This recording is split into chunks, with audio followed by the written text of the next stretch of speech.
closer to the Milano Cortina Winter Olympics and excited to learn more about the sport of ski mountaineering and cross-country skiing today because we have a double threat athlete on the show, an esteemed career throughout cross-country skiing, currently also in ski mountaineering, and an amazing story to share with us today as we learn about her journey in both sports. It's a pleasure to welcome off the podium Anna Trnka. Anna, welcome to Off the Podium. Thanks for having me. This is it's exciting. I've never been on a podcast before. Oh, wow. Okay. Good to know. I don't know if that means I need to be extra gentle, extra hard. Like, how's this going to work? I mean, this is the podcast to be, right? I'm neither. I'm just kind of in the middle, I think, when it comes to these questions. But I'm very excited to learn about you and these journeys in these sports because as I'm discovering with ski mountaineering in particular, this is a sport where it's kind of a combination of so many different athletes get into this sport. There's not one specific sport where people transition across. You know, there's cross-country skiers, there's trail runners, there's cyclists, there's marathon runners. There's so many different elements to this sport where people are sort of coming across with it. So let's start off with the obvious question. How do you get into ski mountaineering? And then we'll maybe backtrack a little bit and sort of talk about some of your other skiing pursuits along the way as well.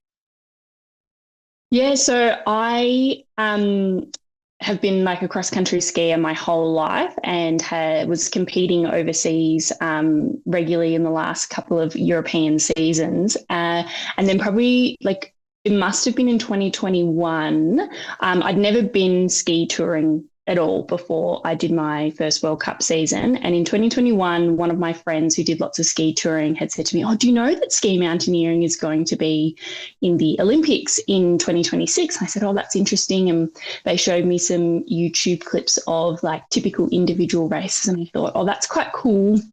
That looks really interesting. I'm just going to file that away in the back of my mind." And then it wasn't until maybe like 18 months later, I was having a meeting with people from Snow Australia about something totally unrelated. And we kind of got off topic and they're saying about how they were going to try and start getting athletes to race ski mountaineering that upcoming season. So that would have been the 2022-2023 winter season. I said, "Oh, I'd like to give that a go." And I was like, where is it at? Like, what information do you have? And they're like, "We know nothing. We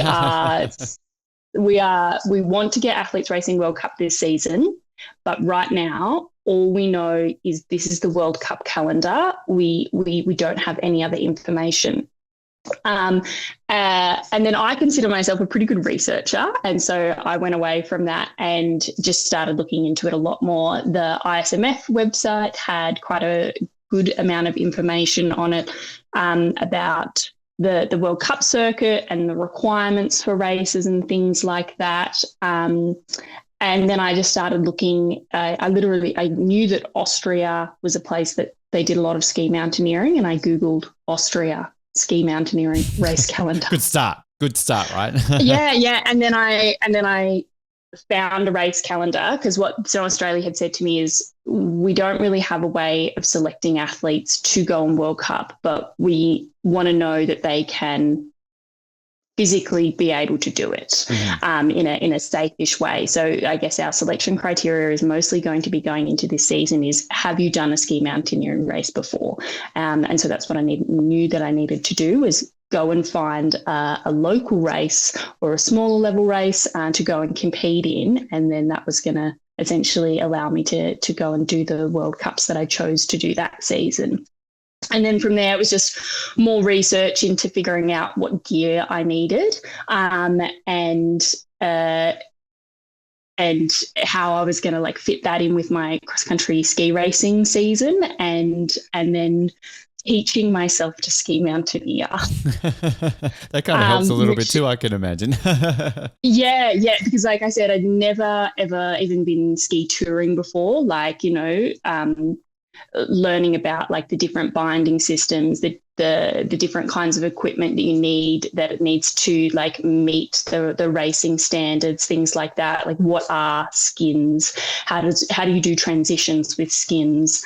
Learning how to kind of downhill ski. Again, it's something I did a lot of when I was younger, but hadn't really done any alpine downhill skiing for like 10 years. Wow.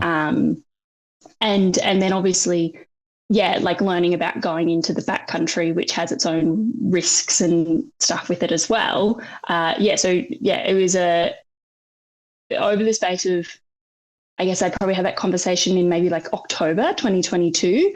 And then I got my ski mountaineering skis in January 2023. Wow. And then I had my first World Cup in, it must have been like the first week of March 2023. Wow. So that's like what, 5 months from basically finding out that to going to a World Cup? That's insane. Yeah, yes. I had only just finished my cross country ski racing, so maybe 3 weeks before that World Cup, and then like the next week I went and did I maybe had 2 weeks preparation, and I did like a local race in at St. Jakob here in Austria, and then I did another local race the following weekend, and then I did the World Cup. Wow. So you were based in Europe at this point. You weren't in Australia at this point. Right. I mean, so I had already done, like I raced a lot when I was younger as a teenager and into my early 20s. And then I had a really long break off of sport. And then I came back to racing in the 21-22 season. So I was doing like sort of Australian winters and then into like Australian spring, and then I would come to Europe for 3 to 5 months, and then I would come back to Australia, and I've kind of been doing that cycle for like the last 5 years. Wow. The winter, spring, winter, autumn, winter, spring, winter, autumn. But now I get European summer. Now you do European summer, exactly. While we're freezing our butts off down under, you're off, sunning it up there in Austria, right? But had you heard of ski mountaineering? Like sort of when you had that was this sort of a sport that you were familiar with? Not at all. The first time I heard about ski mountaineering, like I knew what ski touring was, but in my mind, ski touring was cross-country skiers are a little bit snobby, and we would think of ski touring as like older people on these like fat wooden skis with a big backpack, like going out for like this slow kind of casual Sunday afternoon wander across the high plains, because like our mountains aren't so deep and impressive in Australia. Like the Falls Creek High Plains, as beautiful as they are, and I love them so much, they're a lot flatter. And so we're thinking of these like older people. They've got we call them scroggin eaters, because they've got their scroggin eaters because they've got their bag of scroggin. Maybe that's a Victorian word for like trail mix. Okay, so like I've heard it. I've heard your raisins. Right, yeah. In Victoria, we call that scroggin. And so ski tourists were scroggin eaters. And that's like... Scroggin eaters. I'm using that. I'm writing that down. Sorry, keep going, Anna. I'm listening. Yeah. And so that was my mind of like what ski touring is. But then like I knew, like I had friends who did like a little bit more intense ski touring. You know, they would go, or they would more do mountaineering, really, is what they were talking about. And, you know, part of mountaineering when you're trying to, you know, access the peak of a particular mountain can involve sections on skis. And so I knew about that, but it really wasn't until 2021 my friend was like, yeah, do you know it's going to be in the Olympics? And we watched a YouTube video. It might have been of Pierre Armenta, which is like the most famous. It's the Tour de France of ski mountaineering, in terms of it's the most beloved, most sort of highly thought of race that there is in ski mountaineering. And the clip was, you know, you've got these amazing mountains and people kind of like skiing up and hiking up with their skis on the backpacks. They're going across ridges where they're attached to each other with ropes. They're having to use crampons, and then they're skiing down these insane mountains with no sort of, I mean, there is technique to it, but it looks like there's no technique, there's no regard. They are just bombing it and straight running it down these mountains, and it looks insane. Wow. And I was like, yeah, that looks really, really cool. I was kind of preparing for my first season back racing as cross-country skiing at that time, so I wasn't really thinking about it too much. And it wasn't until the next year when it kind of got brought up that Australia was going to be a bit more organised and kind of send some athletes over, that I was like, oh, I volunteer as tribute. Fantastic story, because you touched on the fact that you had a break from cross-country skiing. And to sort of backtrack a little bit, I mean, 10 or so years ago, 2013, you're competing at the World Championships. I believe you are still the youngest ever Australian female to compete at a World Cross-Country Championships. You do so in 2015 as well. So this was obviously something that at that point in your life, you were pursuing cross-country skiing, going quite well at it. What brought about a 6-year break and sort of taking away from the sport and then getting back into it, essentially?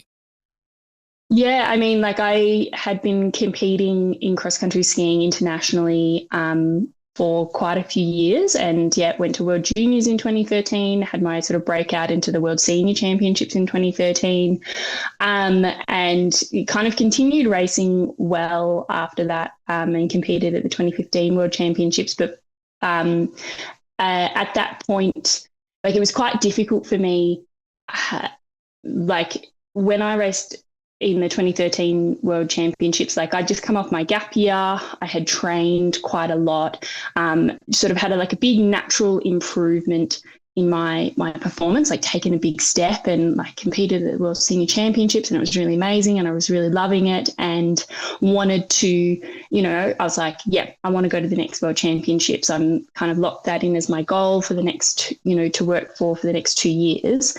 And then over the next 2 years, I did start to struggle mentally with the pressure that I had put on myself. The next season when I raced overseas, so like the 2013-14 season, like I had made improvements on where I was the season before, but maybe not quite as big of improvements. And I was only 18 or 19 at the time, and I really struggled with that. And I was putting a lot of pressure on myself, and started to have a lot of anxiety. And then when I came into the 2014-2015 season, the season of the Farland World Championships, again, I had trained really well, and I was racing well. Had a lot of stressful sort of things happen during that season, and like my mental health was already quite poor, and I ended up leaving the 2015 World Championships early. Oh, wow. I decided halfway through that I did not want to be there. I was having such an unpleasant time, so I left. I went home back to Australia, and I was at university at the time, and just really wasn't coping, had really bad anxiety, and, it's very difficult to commit to a full training schedule and say, oh, I'm going to go and do this and this when you're like, I can't get out of bed. And so I took, I don't know if I knew that it was going to be such a long break when I first said, well, I obviously can't train. I need to take a break from cross-country skiing. But the thing about, when you have mental health issues, when you take away the thing that you love most, it probably doesn't help. And in fact, with hindsight, I can see that made my mental health a lot worse, as well as, just other stuff happening in my life. And so it took me a really long time to recover from my anxiety and depression. And it wasn't until 2019 that I really did any sort of training again or races. Like I'd done a few fun races here and there, but even between like during that time, that was always a really big challenge and a really big struggle for me to get there. I remember in 2015, I probably only went skiing maybe half a dozen times that year. And I remember how difficult it was that first time even to get back on snow, just to go for a ski was really, really difficult. And it started eventually. It took me a while. Eventually, I started working with a psychologist. There was a period of time where I took medication and things like that. And when I'd finished university, I'd been working for a year or two. And sort of during 2019, I was in a bit of a better place, and I raced at nationals with not much training, and then had managed to kind of cope with that and was like, yeah, okay, I'm going to do this again. I got a coach at the end of 2019 and started working with them. I knew I wasn't going to go overseas that year because not enough time to train. I was like, I'll give myself a year and then I'll go overseas at the end of next year. Of course, 2020 happened. Bit of a hurdle happened that year to prevent that from happening, And of course. so pretty much no one went overseas that next year to compete. There were a few people that were racing overseas and stuff like that from the Australian team. So there was kind of like, then it took like another 2 years for me to be able to actually get overseas. And Wow. yeah, my first season back was at the end of 2021.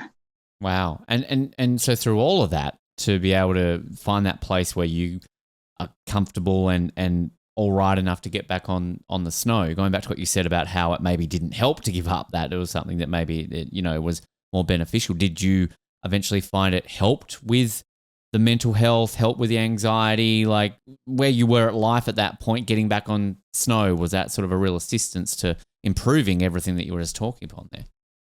Yeah, I mean, it's a real double-edged sword, and it's something that I've had to work really hard with and still do have to work hard to balance in terms of, sport, exercise, doing the thing I love, very good for my mental health, putting pressure on myself to achieve things. For the first few years back competing, it was like, oh, well, I don't set myself goals. I just go in and I enjoy it. And then you're like, oh, well, maybe I'll start setting myself goals. And you're like, oh, is that too much? And so, I mean, part of my motivation to get back into sport was to challenge myself with my mental health, because I knew that that not doing sport was not fixing my mental health.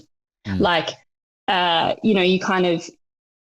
would get sort of in my comfort zone and be like, yeah, this is okay. I'm just working. I'm doing whatever else that I'm doing at that time. But as soon as I try and do anything else, anything a little bit more, I feel like I'm going to fall apart. And pushing myself to get back to elite sport is kind of like a rehab exercise for my brain, I guess, is one of the things that I saw it as getting back into sport. Is like, if I can manage elite level sport with my anxiety, then I know that I've gotten to a place where, it's not something you cure, but I know that I've gotten to a place where I can manage that and I can deal with that. And so that was definitely a big motivation for me to get back into sport, other than the fact that I just really love it. Yeah, that always helps as well, right? And it's going back to that level, though, of doing something that you love and helping that out. And I think what's great about hearing that sort of journey, Anna, is that you're so open enough to talk about it, because it is very important still to be able to openly talk about these sort of things, and for people to understand that mental health is as serious as your physical health, and that you need to be able to discuss it. And ultimately, that stigma around it, which we're seeing, become less and less over time, but still exists, that it's, we need to open up about it. We need to talk about it and be comfortable enough to realize that this is something that pretty much everybody faces at some point in their life. Yeah, absolutely. And like the statistics on how overrepresented elite athletes are, or just athletes in general are in, experiencing mental health issues. It's something that is, 1 in 2 young Australians will experience mental health issues at some point, and in athletes, it's higher than that. So it's pretty much something everyone is going to go through at some point.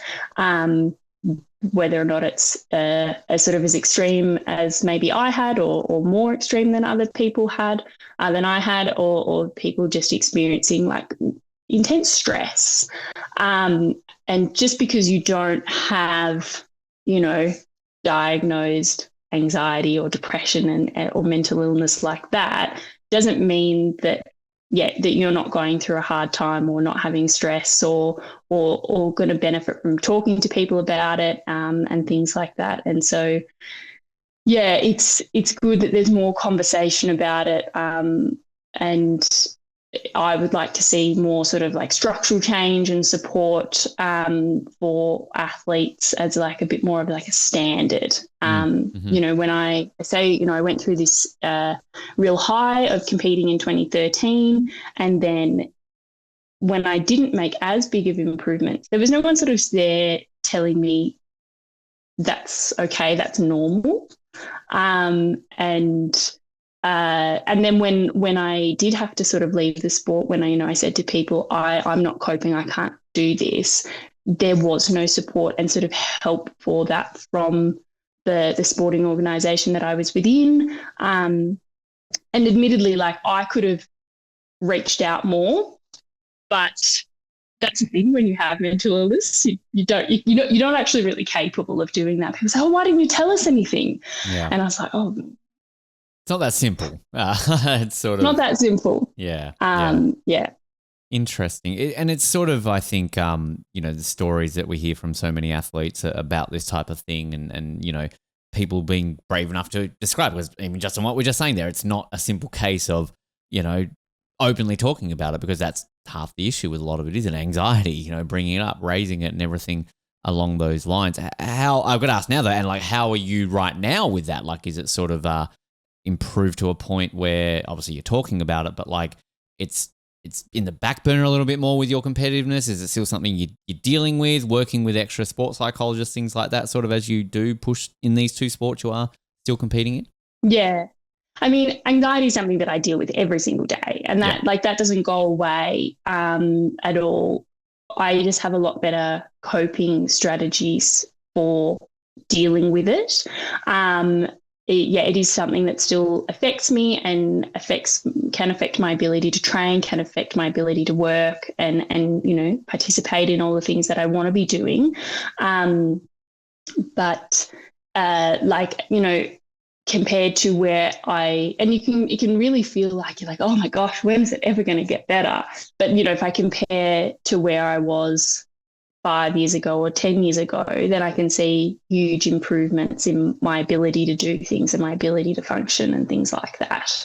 I've achieved a lot in the last few years in terms of my sport and work and like study and all of these other things. And so, I can see that there's huge improvements. Like currently I don't see I have a psychologist, but like I have not currently seen them because I'm like, I'm doing it on my own. As in like, they've given me the tools and the skills that I need to use.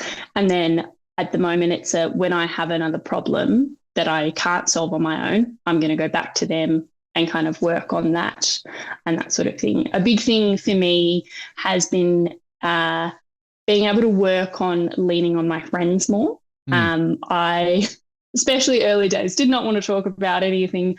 And then if I must talk about something, I would like to pay a stranger to talk to about my problems. And then I would always come to my friends and my family later and be like, oh, yeah, I was going through this really terrible thing, but that's all better now. It's fixed now. You don't need to worry about it. I'll tell you because it's already gone and it's already happened, but it's better now. Whereas, now I have worked on being able to go to my friends and talk to them about what I'm going through when it's actually happening. And, they don't have to be a trained psychologist. They don't have to fix anything for me. They don't have to do anything. They just have to be there. Just have to listen. And, the majority of the time when you can talk through what you're going through, you don't actually always need a solution. That is incredibly powerful on its own. And so, my friends get that pleasure these days. Save a bit of money too, I can imagine. You don't have to pay them, right? Yeah, and I mean, like to also put it in that context, it's incredibly expensive seeing a psychologist, and I don't begrudge them charging those fees one little bit. I do wish that there were more resources from our government to be able to access sports psychology. My sports psychologist costs $250 and I have a mental health care plan. I get $90 of that back. And so that still leaves you out of pocket $160. And if you're doing that every fortnight, like every month, like that's incredibly expensive. And I'm a poor cross-country skier who's like semi-unemployed, and like over the last few years, like budget is always there as an issue, like trying to pay to be able to do my sport and balancing all of that. Yeah, it all adds up. And that's, again, back to the fact that you've got obviously a good outlet now to be able to chat with your friends, and ultimately if you need further help, there's that assistance available, and hopefully maybe by then you're an Olympian and it's just provided with the Olympic team, right? Like, I don't know. Like, Oh, I don't even. It's not even that good. I haven't really been within the Snow Australia system for 10 years now. Even though I've been back competing, I've kind of been doing things on my own way. And so like I don't have all of the information, but like people have told me who've been within that system of being able to access some good support, and then other people telling me there was no support for me. Right. Okay. And so like I don't know how much benefit you get. Like if you do hit that next level of achievement and of performance, I don't know if that support is there. Well, we actually which is like, oh, yeah, I was going to say that's but an interesting one that through all the guests we've had on over the years, you'd think we know an answer to that one too, but I don't think we've exactly sat here and talked about the AOC health plan when it comes to becoming an Olympian. Yeah. So maybe we need to ask that next time we get an Olympian. Yeah. When we're speaking to Phil Bellingham soon. He's been to a few Olympics, so you know we'll ask him how is it, Phil? How's the health benefits for the AOC? Yeah.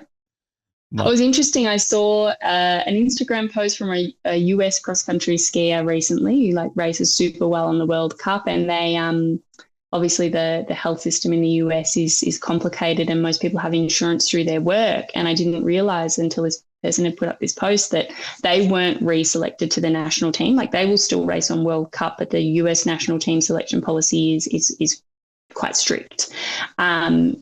And so they've lost their health insurance. Oh, wow. Like it's their job. Yeah. And so that's where their health insurance is coming from. And I thought, oh, wow.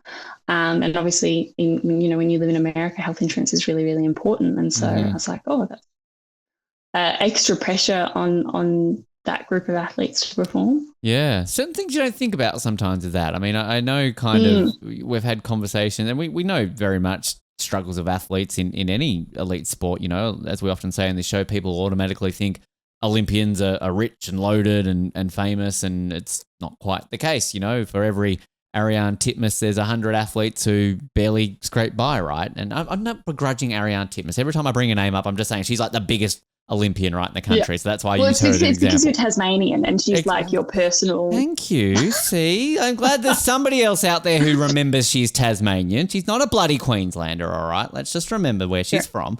But yeah, it's sort of... It is obviously every athlete's got their own journey and getting there and all of that. Your profession though, you are involved in nutrition and physio and that sort of industry. Did that help kind of along the way with sort of those issues that you were talking about? Yeah, so I have been a qualified physio for 8 years and I just completed my master's in sports medicine. No, that does not make me a doctor, just makes me a fancy physio. And I also just completed a certificate in applied sports nutrition. So I'm an accredited sports nutritionist now.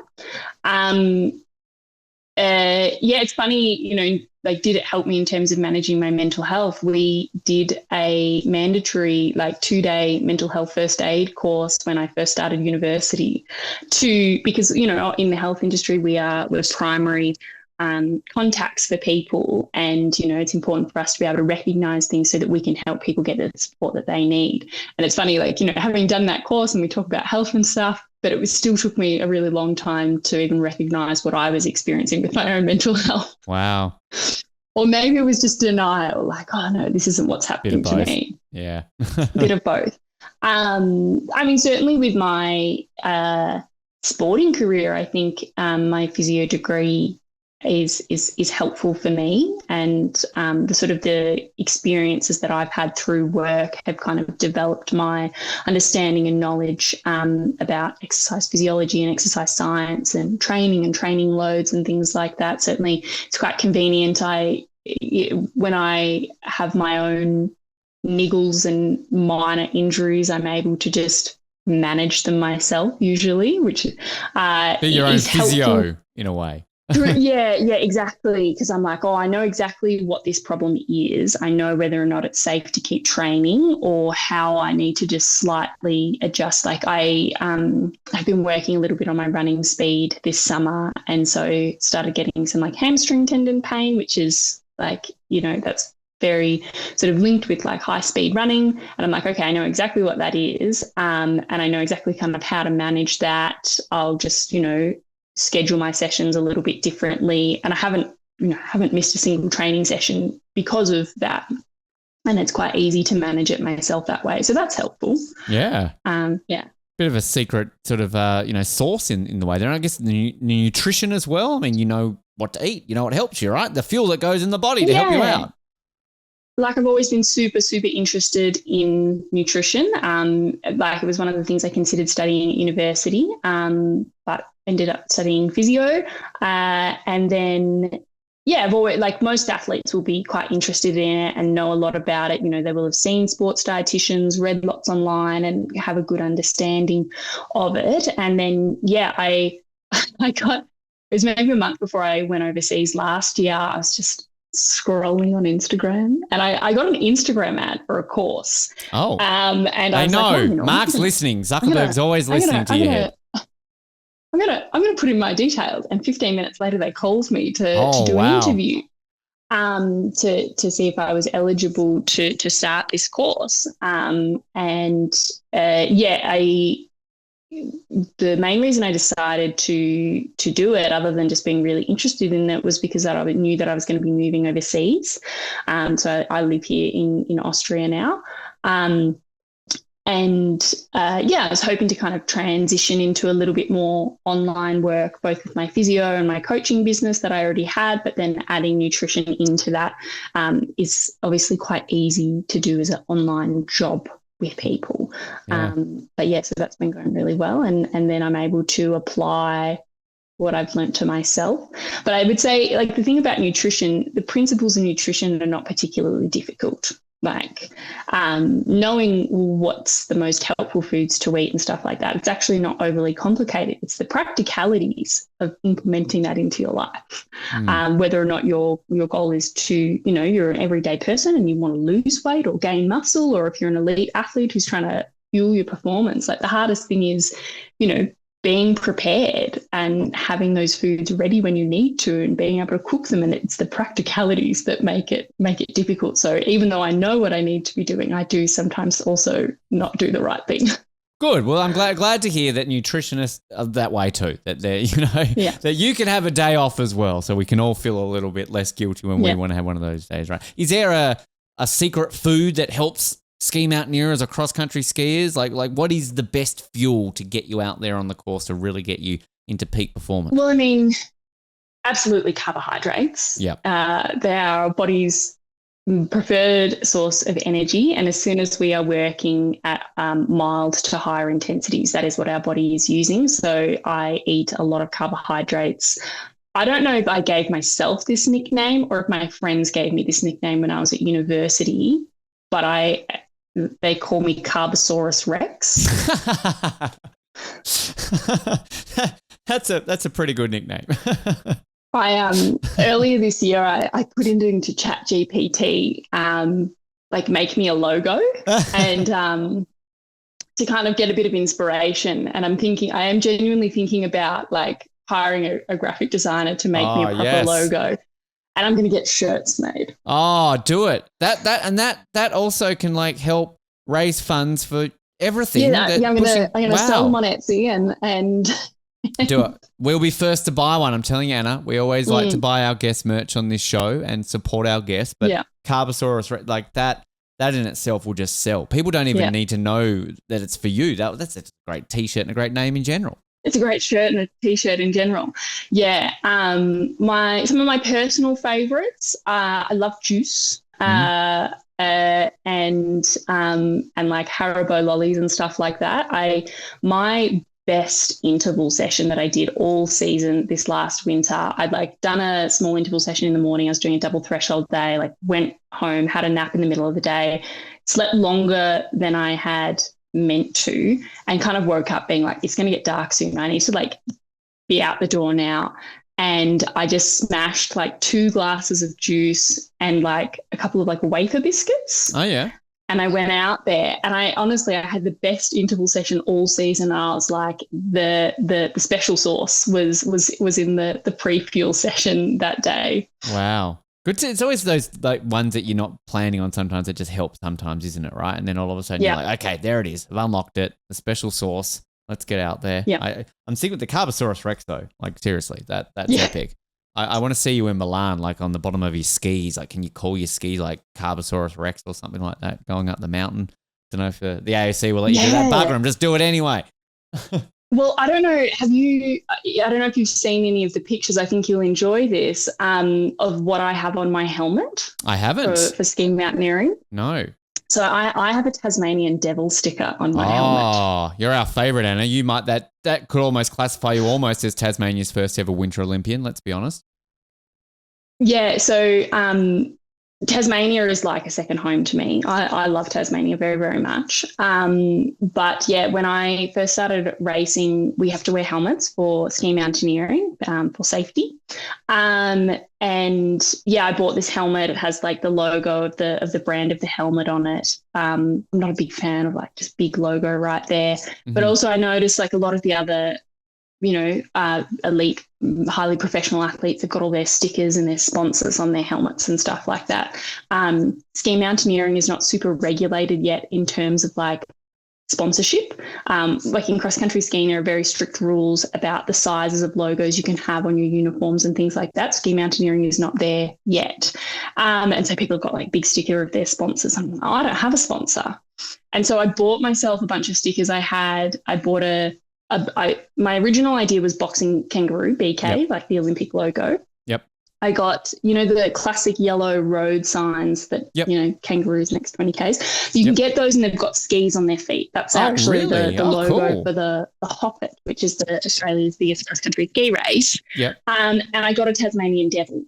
Nice. And yeah, in the end, I decided that one was the one that I wanted on my helmet. I like it. We always appreciate a good bit of representation out there, Anna, because Tasmania is the only state or territory that has never had a Winter Olympian. So we've got to try and feed it out there somehow. So I like that. I'll keep an eye out. You need to send us some pictures so we can show that. Yeah. Of that to be able to see that. I've got to ask, and you brought it up, like Tasmania. What's the love for it? Just a place you visited a lot and. Yeah, so one of my really close friends from university is from there. And when I'd never been there before. And then at the end of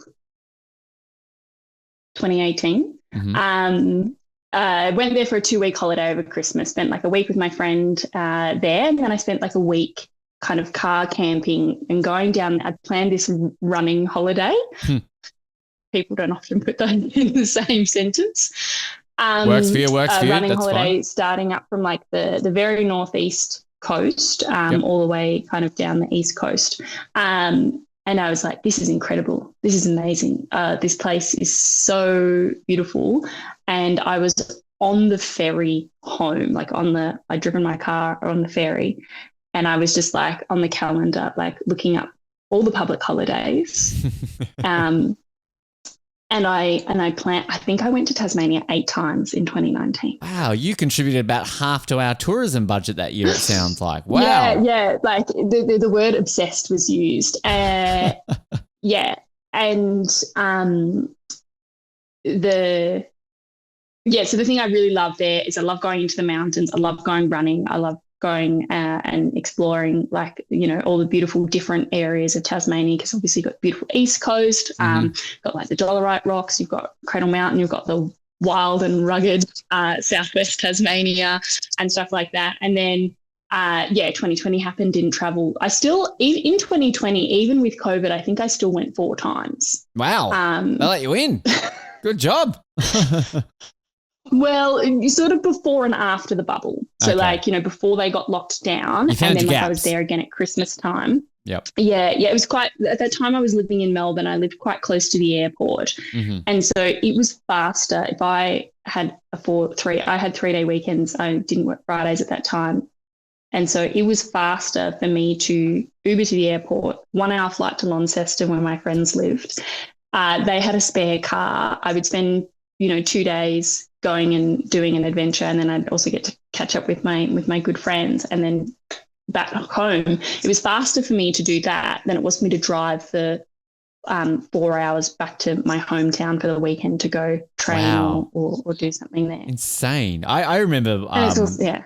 Yeah, I remember visiting Sydney once and we were stuck in traffic, and my family lived out in Penrith Way, and so like take you a good 2.5, 3 hours with traffic to get back into the CBD, right, or even to the airport. And I remember I always used to think that when I was on a flight from Hobart to Melbourne on a good day, when you can maybe get a 45, 50-minute flight with wind, right, like it's quicker for me to get from my home in the northern suburbs to the airport on a plane, land in Melbourne, get on the Skybus, get into the city, than it was to get from my pop's house in Sydney on the road into the city. Like it's just insane. Yep. Do you have a favourite part of Tasmania that you enjoy the most?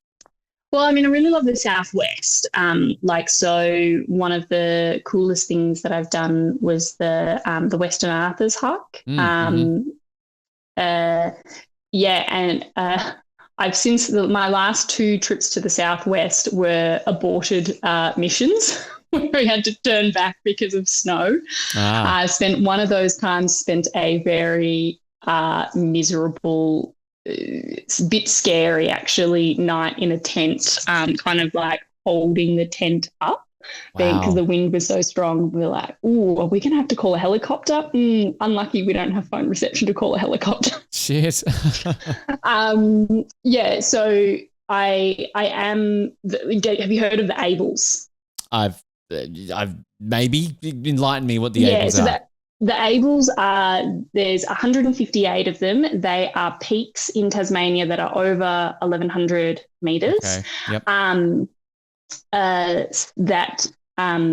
have to have a prominence. They have to drop off by like at least 100, 150 metres on either side. So it's like essentially all the peaks in Tasmania, and there's 158 of them.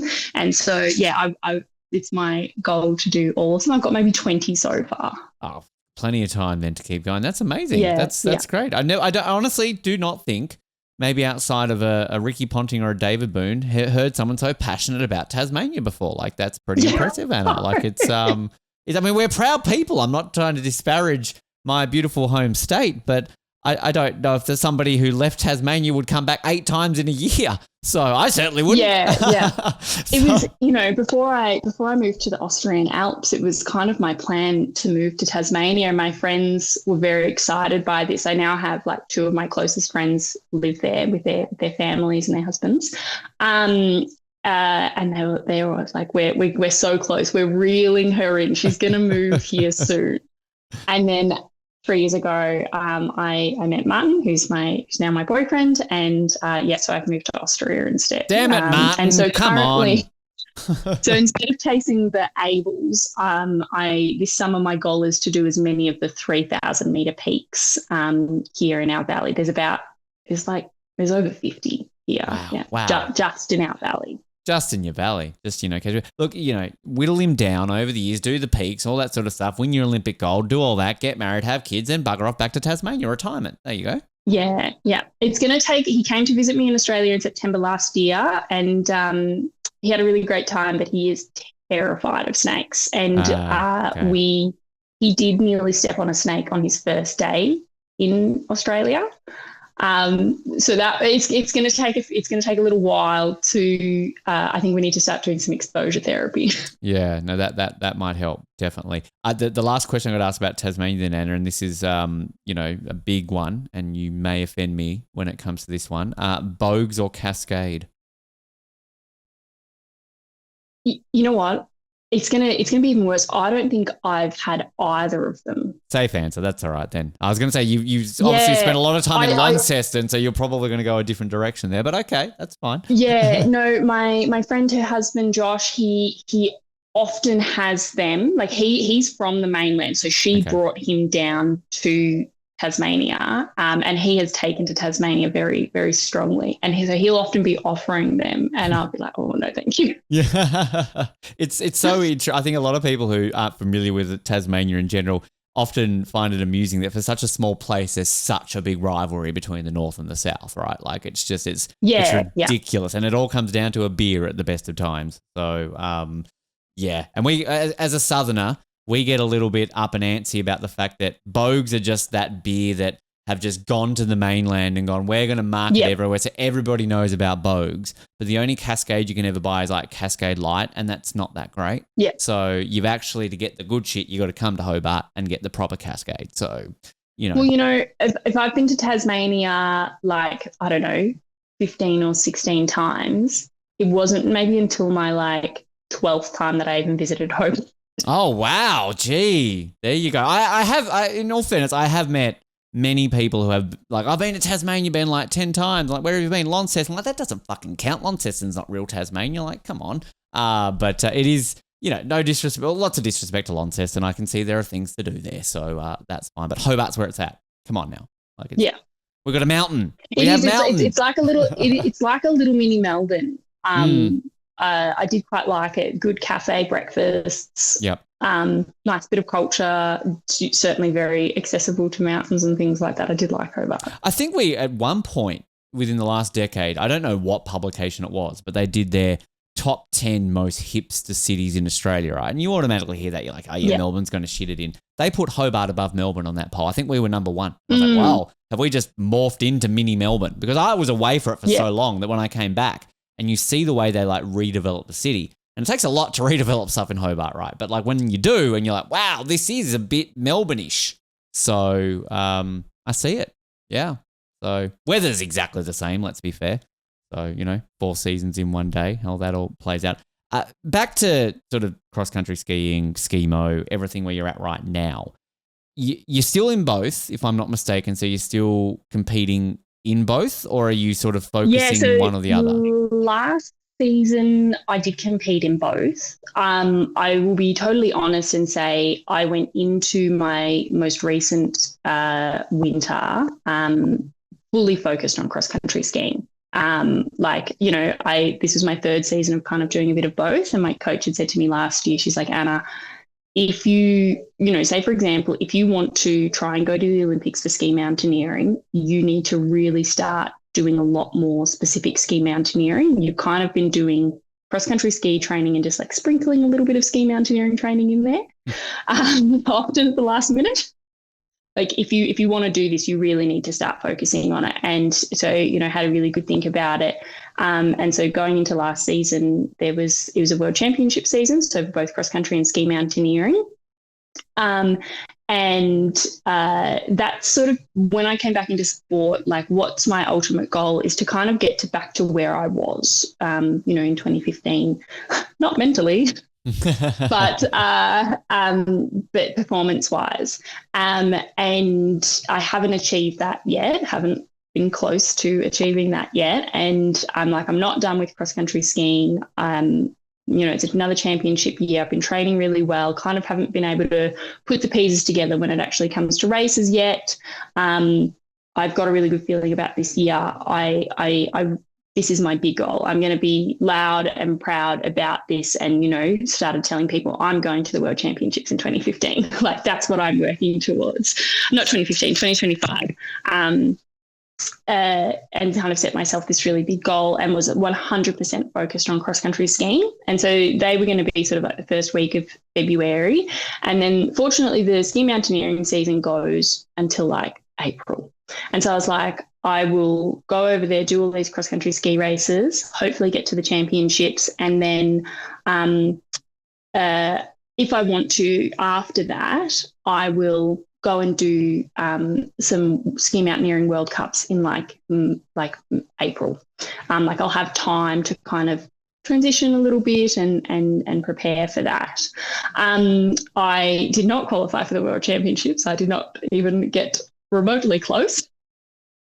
My season, I didn't race very well this year, which was really hard for me because I did train super, super well going into the season and felt quite confident that I would make improvements at least on the season before. I actually didn't. A lot of my races were pretty equal or worse than the season before, like in terms of like pure results and stuff like that. So that was something that was really hard to kind of deal with, to be like, oh, but you trained better.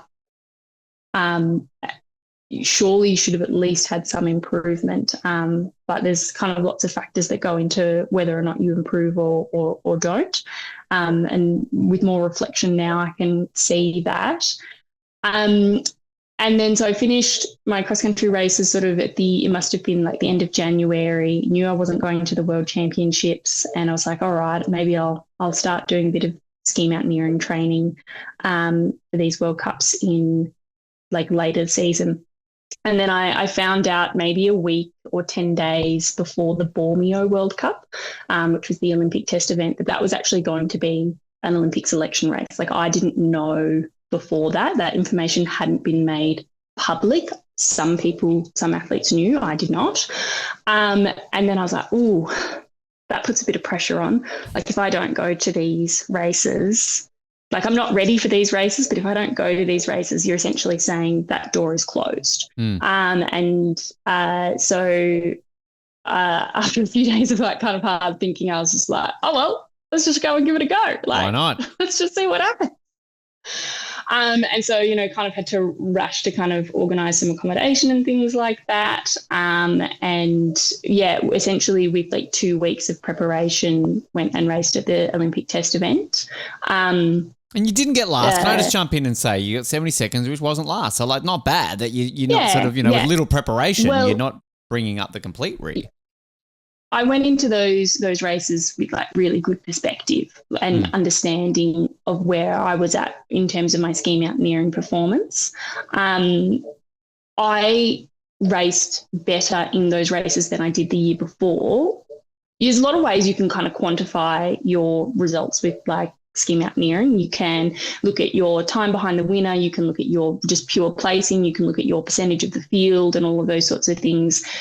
Ski mountaineering is a sport that's like, in terms of its participation, is like really rapidly evolving. And I think one of the best ways to look at managing my performance or like measuring my performance is to compare myself to how far behind the winners am I? Because like 3 years ago when I did my first race, I came 30th. Out of 30. And now I'm coming 72nd out of like 80. So, the field has grown massively and things like that. But like in terms of I think that the women who are at the top are racing consistently, if not improving. And so in terms of percentage of time, I'm getting closer to them. And so for me, I was like, I've improved in this race. Like I was 5th out of 5 Australian women who were competing. And so, kind of doesn't look that great. It's like, oh, she's the last Australian. But like, you can't go into a World Cup and say, I have not trained for this and expect to perform particularly well. But so I was quite happy with the fact that I had improved relative to the leaders. And the result was the result that I deserved based on the training that I had put in there. It's a bit of a weird thing, like, saying, oh, yeah, I started training for ski mountaineering before my first World Cup like 3 weeks earlier. And then this season, I wasn't training at all for ski mountaineering. And then 2 weeks before I was like in my basement practicing transitions, having not done it for like 6 months. And I don't want to come across as like that I don't respect these athletes who are 100% in and competing, and putting everything into these World Cups, and saying, oh, I just sort of show up at the last minute. If there was a lower level of competition for me to be able to compete in at ski mountaineering, I would probably be doing that. But the issue with it being a newer sport in terms of the level of competition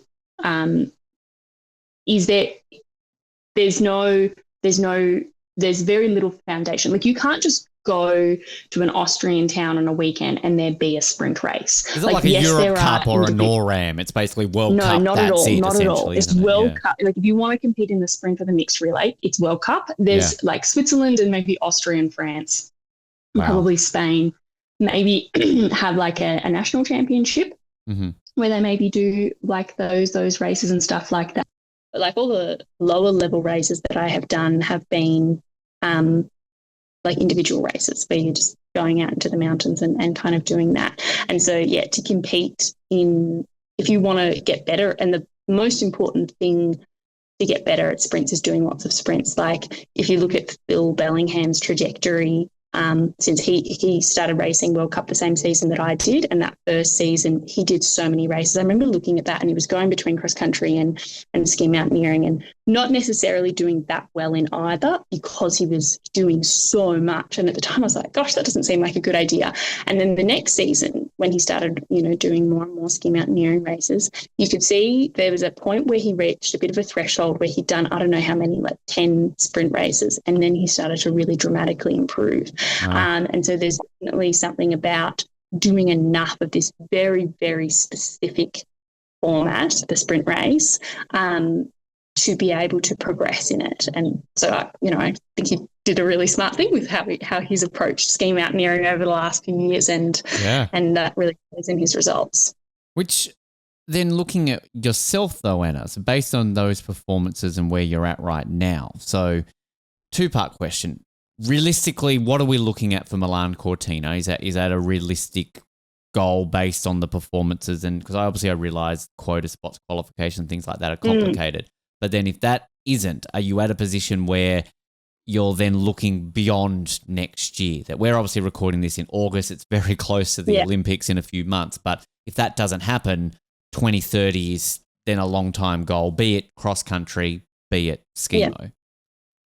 Yeah, like after my season, like I said before, I went in like big and brave and was like, I've got these big goals. I'm like really putting myself out there to achieve these. And then when I did not achieve those, that was really hard to kind of pick myself back up from that. And I actually took so my last race was ski mountaineering in mid-March. I took a month off completely. I didn't do any training. Was like, I have been training really hard and really consistently over the last 5 years, and I haven't really had a proper break. And so I discussed it with my coach, and I took like a month off. And then since then, so the last 3 or 4 months, I have still not been doing what I would call training. Like I am out running pretty much every day and doing a lot of volume. I'm here in the Austrian mountains, but it wasn't until probably maybe a few weeks ago that I actually made a decision about what I'm going to do with my season. Like I was like, I don't know if I'm going to do cross-country racing. I don't know if I'm going to do ski mountaineering racing. I don't know if I'm going to go into long-distance cross-country racing. I don't know if I'm going to race not at all. And so a few weeks ago, I made the decision that I'm going to focus on cross-country ski racing going into this next winter. And like there's a lot of reasons for that. Like the biggest thing is that I love cross-country skiing. I'm still not finished with it. And I want to keep pursuing that. And I do feel like ski mountaineering is still waiting for me later. As part of it. In terms of like qualification for ski mountaineering for the Olympics, so Australia has essentially a guaranteed spot for a male and female because of the way the quota system works. And there's like a 4-tier, the Australian Olympic Committee has designed like a 4-tier selection criteria. So if you meet tier 1, then, you have the best chance of going, and then it goes down. So tier 1 is like top 15 in a World Cup race. Tier 2 is top 30% in a World Cup race of the field. Tier 3 is top 60% of the field in a World Cup race. And tier 4 is just like discretion. If no one's met tier 3, we'll just pick who we think is the best. If everyone is basically not made it and broken, tier 4, you're in. Yeah, tier 4, we will just pick who we think is going to give us the best result based on the selection the races. So we had 3 selection races last season, which was Bormio, which I competed in, Morgan's, which is the World Championships, which I could not go to. I couldn't make that work. And then Schladming, which I was able to go to. And then there will be one last selection race in December, like the first week of December in America. It's the one in Utah, right? It's called Solitude. Mm-hmm. Not I did look up where it was when it came out. I've forgotten. Yeah, no, it's in Utah. Yeah, the joys of doing this interview on a day I've interviewed 2 Americans, and I've talked a bit about it today, so that's why it's in my memory right now. And so, like, when that was announced, like, logistically, for me to get to America to do that last selection race is quite difficult, like, logistically and finance-wise, like, between between flights, accommodation, like the race entry, I broke my skis. I'm in just before my last race in the World Cup. And so I need to replace that. That is going to cost me at sort of a minimum like $4,000. And that's like half of my season budget, probably. Mm-hmm. Like, you know, going and doing competitions. And I'm not saying that that's like the only reason I'm not going. Like if I really wanted this, if this was my one true desire and I was fully 100% into it, I would make it work. Like the athletes who it is for them, this is the thing that is most important to them. They are going to make it work. Certainly for me, that's like, oh, that's a little bit of a barrier. And then the other thing is the final sort of reason that I've decided not to go to America to have one last crack at this potential Olympic selection. When I first started getting into ski mountaineering, we didn't know exactly which events were going to be at the Olympics. So as you would have discussed with Max in your interview the other day, at the Olympics there is only the sprint and the mixed relay, which are newer, shorter formats of ski mountaineering that have been developed to kind of, you know, modernize the sport, bring in different elements of it, maybe kind of be more accessible for TV. And so those will be the first kind of ones that are in the Olympics. Originally, the ISMF, so the International Ski Mountaineering Federation, submitted to have an individual race as well. And it was even on one of the websites, either on the ISMF or even on the IOC website, that there was going to be an individual race. And then once like all the paperwork kind of goes through and they decide all the logistics of that, they decided that they were going to start with just the two events and the individual will most likely come in at the next Olympics. And the individual event for me is much more appealing in terms of if I'm going to spend 15, 20 hours a week training towards something, and the training what that training is going to look like and what that race is going to look like, you know, that's what I want to work towards. I am not a sprinter. Don't think many cross-country skiers are they? There's, you know, I know there's a sprint in cross-country skiing, but 10 kilometres isn't a sprint. But we have almost the exact same format as ski mountaineering in cross-country skiing. Right. In terms of like we do a short 1 kilometre a loop where there's a time trial and heats. I think it's probably ski mountaineering kind of stole our format to do that there. And like when I was younger, I used to do those races. I used to do really well in them because like physiologically the demands of the sprint race, like you said, it's not a true sprint. You're still physiologically using your aerobic energy system, but it is a little bit different in terms of like some power elements versus a little bit more longer distance stuff. When I was younger, my cross-country ski coach, Nick Grimmer, used to say that sprint specialists just aren't very fit and distance specialists just don't know how to move fast. Real cross-country skiers do them both. and he was right. Like the best of the best can win both. Yeah. But I'm certainly back to the on point is like sprinting is not my natural talent. It's not necessarily the thing that I really want to train for.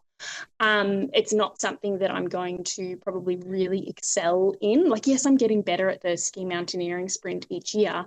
That's because it's something completely new to me. Like, of course, like it's easy gains, which was kind of a nice thing this season to end on because I was like, oh, I did better than last year, but that's because, you know, we're starting from a pretty low point. And so for me, when I thought about, am I going to put in all of this work and all of this effort to train for something that I'm not that 100% passionate about? Like I do like the sprint and things like that and want to get better at it, but yeah. And so I've made the decision to not go to Utah. So my chances of going to the Olympics for ski mountaineering are now zero. they were probably unless all low. the 4 women above you like break their legs and basically they would have to all break their legs. And we don't want that to happen. I'm not saying that to happen, but if it happens, want that to happen. yes, we currently have, Phil Bellingham and Lara Hamilton have achieved tier 3 selection criteria, like in the World Cups that we've already had. They've had really amazing races, like they're genuinely racing super well. And yeah, so, depending on who goes to and that's the other thing. So the races in Utah, there will be a sprint and there will be a mixed relay. So the sprint, it's like 4-minute time trial. If you make it through to the heats, you get to keep racing. And then the Sunday, I think, or whichever day it is the mixed relay, which is a slightly longer format. Again, you do a time trial and then the top teams then go into like a big heat together. You need a partner for the relay. Even though you do an individual time trial to start with, you can't start if you don't have, like I can't start unless I have a male counterpart to do it with. It is, I don't know who's planning to go to America to race. It's highly likely that maybe only Phil Bellingham will go and race there, or maybe he will decide not to go there, which would mean if there are not enough men who go and race, I wouldn't even actually get a start in that mixed relay. Like I would go all the way to America. I'm just going to add this just to sort of interrupt in a way. This is back to our Max interview. This is where Max had that issue because he doesn't have a Belgian. Yeah. This is what I'm saying. The mixed ones should be allowed, mixed nationalities. You should be allowed to do it. So if you showed up and Max is there, you should be able to combine together.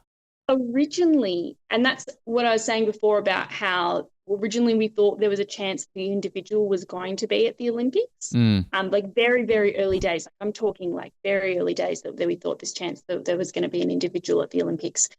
We also thought the selection criteria for quotas was going to be different. Initially, my understanding was that you couldn't go to the Olympics unless you had a relay partner. Right. Okay. And that was a conversation that kind of, maybe our interpretation of that was wrong at the time. Was that someone like Max, who is competing so well at such a high level, contender for a medal, potentially couldn't go. We joked, he's just got to find someone who's willing to get a Belgian citizenship. There you go. Not that far from Austria, just jump over a couple of borders. I recently acquired my own dual citizenship. My dad is from the Czech Republic, and so I was eligible for Czech citizenship, which I now have, seeing as I live here in the EU, makes it a bit easier. Yeah. And the amount of paperwork, even though it's quite a simple process as like a direct descendant of someone who's from that country, it's relatively simple. The amount of paperwork that it did take for me to get that still was, I never want to do any more paperwork. Sorry, Max. No Anna from Belgium. Like the endless paperwork, things like, getting my Medicare card here, like the process of applying for essentially my tax file number here, all of that sort of stuff, moving overseas, it's endless paperwork. Yeah, it's often that way with so many of those things. So just then in general with cross country and stuff, that's what you're focusing on. Is it a realistic prospect that we could see you in Milano Cortina, or again, is this a 2030 goal potentially? It's such a funny thing because I competed on such a high level when I was 20. Like, I was the youngest person to go to the World Senior Championships, so the youngest woman.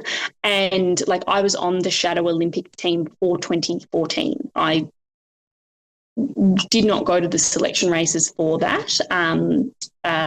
Probably wasn't realistic that I was going to go there, but I was, I was on the Shadow Olympic team and stuff like that. I got fitted up for a uniform. And so when you've been at that high level, doesn't matter. It's 10 years later. I've had plenty of like terrible results since then. I've had probably like one medium good result in the last 5 years. It's kind of like keeping me going. But when you've had that level of success, even though it was such a long time ago, I'm like, I did it before, I can do it again. All of the evidence that I have in between, irrelevant. I did it before, I can do it again. With the Australian for cross country skiing, we currently have 4 quota spots, which is the most we've ever had, which is like super amazing. It shows that the level of cross-country skiing in Australia has really, improved. There is a chance there will be like a fifth spot that comes Fantastic. up Great. as well. And it's very similar. There's like a 4-tiered selection based on World Cup results. And then there's like a 4th tier where it's just like, if people haven't achieved those results. So like last season we had 4 women racing on World Cup.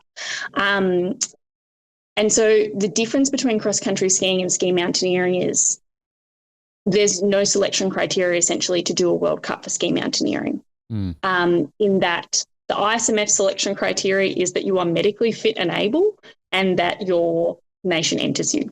And Australia's selection criteria is, did you do a race before? So like good to know if I want to enter the Skimo World Cup in about 12 months. What's your boot size? We'll get you in a race and we'll just hope Phil breaks his leg. Hopes Brian breaks it. Hope all the male break their legs and I could be an Olympian in 4 months. Cool. Absolutely. So to be able to race on World Cup and to be in those selection races is feasible. Cross-country skiing has been around for a lot longer and the standard is a lot higher. So FIS has a set criteria that you need to be able to achieve to be able to start a World Cup, and Snow Australia also has a criteria which is essentially at the same level. And so for me to be in the selection races to compete for the Olympics, I need to be on World Cup, essentially. And for me to be on World Cup, I need to have met those selection criteria, which is essentially you need to have an average result. You need to have 5 races with an average under like 150 FIS points. Right. And this needs to have happened before the World Cup races that are going to be selection races in December. And so like technically it could be possible, like logistically, but whether or not like it's realistic for me as an athlete where I'm at the moment, that's one question, but also just like feasibly, that would be very, very difficult for me to be able to get on World Cup in time to even be able to be in those selection races. Like I could, theoretically I could show up to those first sort of non-World Cup races.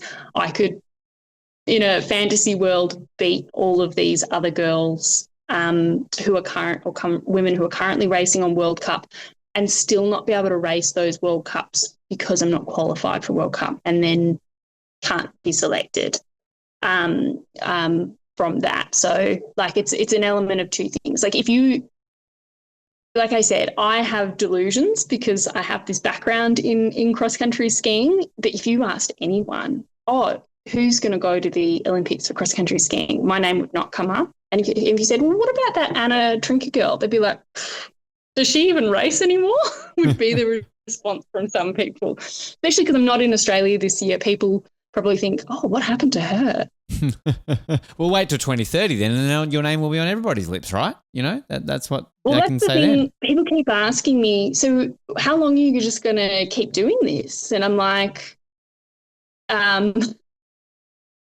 I guess I'll just keep going until I achieve my goals. You never know though, Anna. That's the thing. We recently had Jenny Lyons on the show, who are triple Olympian in 2 different sports, and she's just basically come out of retirement into her 40s, pursuing a 4th Olympics. An insane, incredible story. So you're obviously not at that age yet. You've still got plenty of time ahead. I mean, you never know what can happen in these sort of pursuit for those goals that you're doing, and if the goal is the Olympics and that's what you're pushing for, who knows what can happen.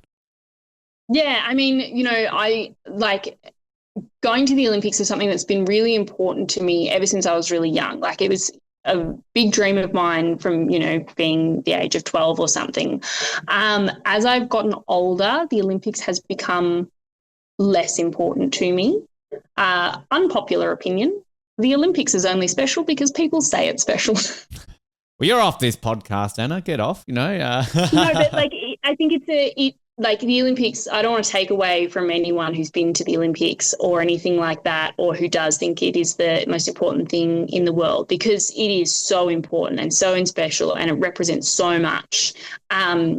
But I think it is also like if for every one person that makes it to the Olympics, there are 100 athletes in that sport, in that category, that are not going to make it. And whether or not you make it to the Olympics, this is what I want to say to those people. It's not going to define you and your career and things like that. And you can have an incredibly successful career on your own terms without having met that particular goal. When I was a junior, we did this like team bonding activity, and we got asked, what would you rather? You got the top 30 in a World Cup race, but you never got to go to the Olympics. Like, you just missed out on those cycles. Or you got to go to the Olympics, you came like bottom 10. And all of us in that room went and said, well, we would rather come top 30 in a World Cup. And, it doesn't have to be top 30 in a World Cup or whatever it is you choose your goal to be. But, you set your own goals of what is a meaningful result for you, and work towards that. And you don't necessarily have to get caught up in the special hype of the Olympics, although it is very, very special. I think what probably changed my perspective a lot was the 2022 Beijing Olympics. One of my closest friend, Amy Watson, two-time Winter Olympian, so she competed in 2014 and 2018 for cross-country skiing. She will say herself that in 2014 and in 2018 she was not in her best shape, but she qualified and competed in those Olympics. She would say that she participated in the Olympics. Coming into 2022, the women's field was very competitive for those Olympics, and we only had 2 spots. And Amy was certainly very competitive for those. She was in the best shape of her life. I was at races with her on like Opa Cup, and there was a mass start 15K race. The women who were winning this race have the potential to be coming top 10 at the Olympics. And she was in this race, like competing with these women. I remember watching her and just being like, this is incredible. She's in the shape of her life. She did not get selected for the Olympics. And, because there was so many other women who were competing really well, and seeing that and knowing, does that take away from her incredible results that she had that season? And just a little bit of a shift in my perspective of being like, you can do incredible and amazing things and not qualify because it's things that are outside of your control. And you have to understand that as well. Just because someone else raced better than you or someone else had a really good result, that doesn't take away from my result and how I raced.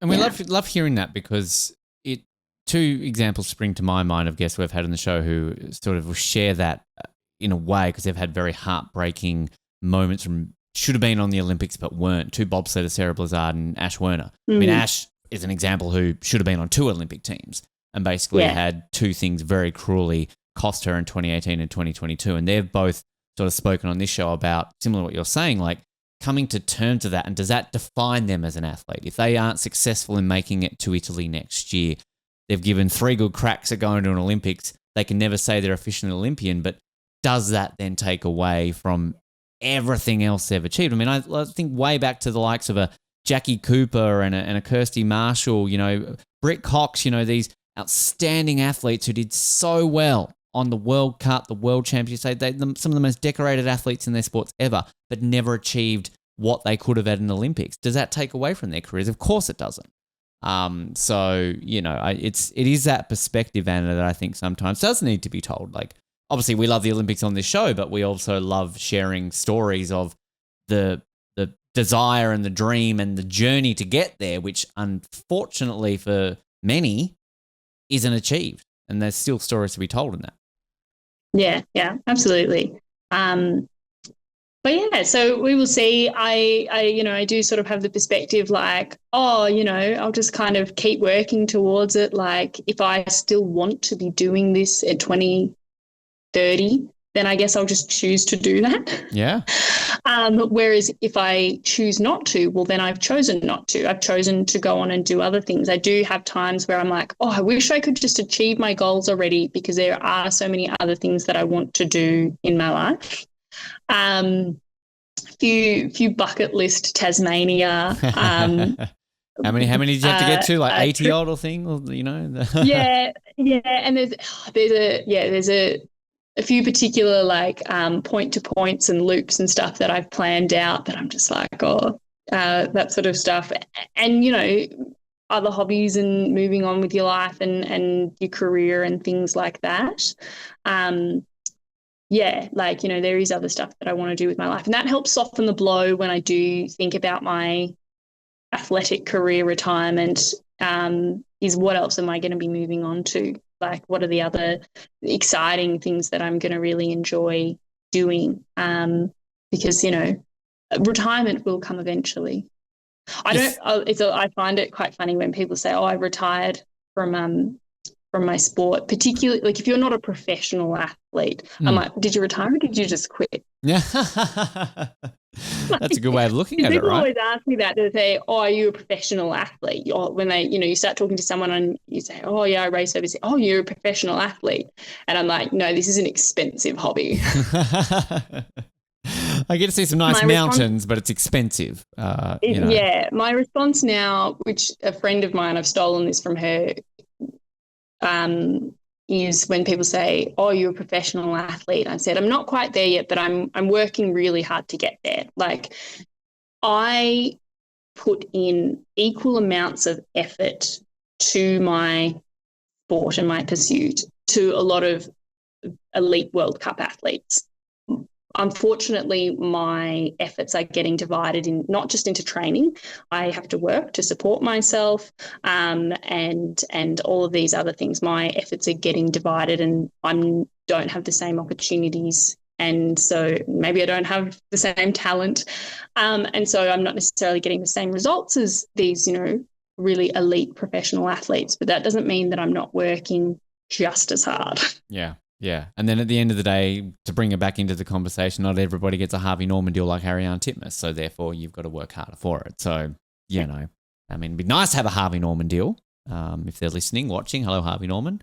Sponsor us, sponsor Anna. You know, there's more people out there than great Ariane, great Tasmanian. But we all need that support. Anna, we're going to get to some get to know you style questions. I mean, we're getting to know you a lot here outside of already what these extra ones are going to bring. But I'm excited to kind of hear your perspective on some of these ones. And again, I like it, the fact that you've actually listened to some of our other episodes, so you've got a bit of a taste for what I'm about to ask you. So whether or not I do have some answers that I'd already thought of. Good. So if you're like, oh, that's quick and witty. No. All right. All right. Well, we can edit that out to make you sound quick and witty if you like. So I've thought, Anna, she's so good at these. Like, listen to the way she answers. One thing that you never leave home without when traveling to a competition. This makes me think of all of the things that I forget. Like, particularly in cross-country skiing, we have to take so much shit with us. Like 5 pairs of classic skis, 5 pairs of skate skis, 2 sets of poles for each, the boots, the glide wax, the kick wax, the clister wax. I literally travel with a blowtorch. Wow. The actual blowtorch. Wow, that's fun in customs. Yeah. No, so I purchased a blowtorch here in Europe 4 years ago, and for the first 2 years, first 2 or 3 years, I was storing it at my grandma's house in the Czech Republic, and then the last year or two, it's been stored here at my boyfriend's house. Wow. And that when I was thinking about that, I was like, the blowtorch. That is what I would always have at a race with me. So why do I have a blowtorch? I wax my own skis for races, which is we're not talking glide wax here for all the downhill skiing enthusiasts. We're talking like sticky wax that comes out of a tube that we put on the center of a classic ski to make it stick to the snow so you can propel yourself uphill. classic grip waxing is an art form and a science that is incredibly complicated. And I, over the last few years, have been teaching myself to do it at races, which is always a fun extra challenge. But that wax will get cold and be solid. And so we need a blowtorch to heat it up to then be able to apply it to the skis. Fascinating. And I remember before we bought it, Amy Watson and I were like there at this like Swiss hardware shop being like, we're going to have to wax our skis for this race next weekend. It's going to be a bit cold. Should we buy a blowtorch? I think we're going to need one. Wow. Because all of the other teams, they've got like wax cabins. They're like indoors, you know, or like at the big World Cups, like all the big teams have got these huge trucks that they bring to races with like 30 staff, and then we will be on the side of the track just next to the start, just like the we've got a bunch of blowtorch out. We're just with blowtorch. I know it's not the same sport. I know it's not the same sport, Anna, but I have tickets to biathlon at the Olympics next year, so I'm going to be really checking out the Germans and the Norwegians and the Finns and the Swedes, and then I'm going to look out like, where are the Aussies? Where are the Kiwis? Where are the blowtorches? Because I'm sure they're using similar sort of things maybe in biathlon. Well, they don't need to classic grip wax for biathlon, but I'm sure that there's some sort of tools and things that they need for their rifles and things like that. Yeah. Fascinating. This is why we get people like you on the show to learn about this, because I mean, I'm just dumb, naive, non-skier who's like, you just put some skis on your feet and go for a ski. I didn't realize it was all these extra elements to it. Particularly cross-country skiing, like, and, you know, the World Cup winners will say this, that they get to the end of their race and they say, I've won this race, you've won this race, like, how are you feeling, and they say, I'm just, I'm feeling really strong, I'm feeling really fit, I'm really grateful to my wax techs, like, they gave me good skis. Even at the elite level, when they've got all their professionals, it's the difference between winning and losing a race some of the time. Yeah. Interesting. And like a lot of other sports where, say, like the coaches never get an Olympic medal, right? Like, why don't then the wax people get an Olympic medal then if they go on and win an Olympic? Come on. If they're the ones that are helping them get those medals, come on. How many gold medals do you think Bjorn Daly needs to give to his wax techs basically after all of those ones that he won? And this is why I don't necessarily complain a lot about having to do my own skis, because if I have a really good race and I have good skis, I'm like, I did that. Yeah. Thanks, blowtorch from that hardware store. Like, I had a race last year and I was sort of going back and forward with these two girls from this other team, like a smaller nation. We were kind of racing together. And I had faster skis on the downhills, and we were kind of chatting after. They're like, you were so fast on the downhills. And I'm like, yeah, but I did that myself. Like, I did. You guys have coaches here. I did that myself. So I'm going to own that. That is. Good job. Then you don't have to thank yourself. You don't forget anybody in your winner's speech. Easy. That works as well. Yeah. So that's that one. Do you have this might be you might have just answered that. Maybe it's a blowtorch, a traditional superstition that you follow before every big competition? Look, when I was younger, most athletes really love their routines. It's what gets you in the mind frame to be ready to perform. I used to lay out my clothes over the back of a chair in the order that I would then get dressed and like decide. And, I would have like, this is what I'd have for breakfast and all that. As I've gotten older, I've tried to like step away from those routines and things like that, so that you can have a bit more flexibility and go with the flow. The thing that I really love to do before a race, which I don't always get the opportunity to if I'm traveling on my own, is a good dance party with my teammates. Okay. This started at the 2013 World Junior Championships. I was so lucky to be there with three of my best friends, Xanthia Dewey, Casey Wright and Ash Spittle, and we were going to have, and we did have the first ever women's junior relay team, which is probably like the highlight of my career. And I think it happened on the day that the Hottest 100 was released, like Triple J's Hottest 100. Perfect timing. Maybe it was one of the races that day, and we were listening. Our race was in the afternoon, and with the time difference, we were getting like the back half of the Hottest 100. It was the year that Thrift Shop won. Oh, yeah, okay. Yep. But like Get Lucky was like number 1 or number 2. And good so that year. Was a song that we've been listening to a lot too. And so like a good dance party if I am there with my teammates, before we like head to the tracks. It was really good, really fun. Good to know.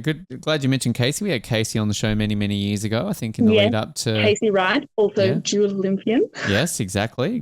We love Casey. Shout out to her if she's listening and watching. I mean, on the music front, this might be on your dance party list. I don't know, but what is a song that is on every single one of your pre-competition playlists? Taylor Swift, I Did Something Bad. Okay, right. The Tay-Tay.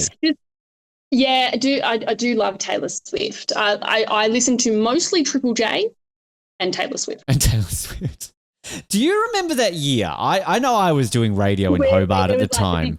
Yeah, and this was like cult Taylor Swift, right? This is just like when she's regular Tay-Tay. But that was like 2014, 2015, I want to say, because I would say I was more of a Taylor Swift fan like a bit later. Like I went to my mum and I was like, oh yeah, I like her music, it's whatever. And my mum and sister got tickets to her Reputation tour in Melbourne. And I was like, oh, you didn't get me a ticket? Like just kind of joking. And then they did. They got me a ticket and I went and it was incredible. And like she walked out onto this, I cried as soon as I saw her. I was like, this is so intense. This is, And so I am a big Taylor Swift fan.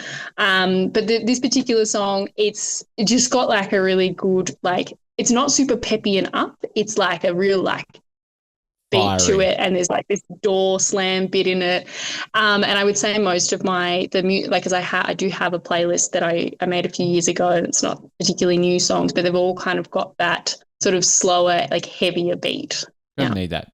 I'm almost scared when you say it's more like a bit of like rather than like a real like pep up. It's like a bit of like not get you angry, but like it's that level of like.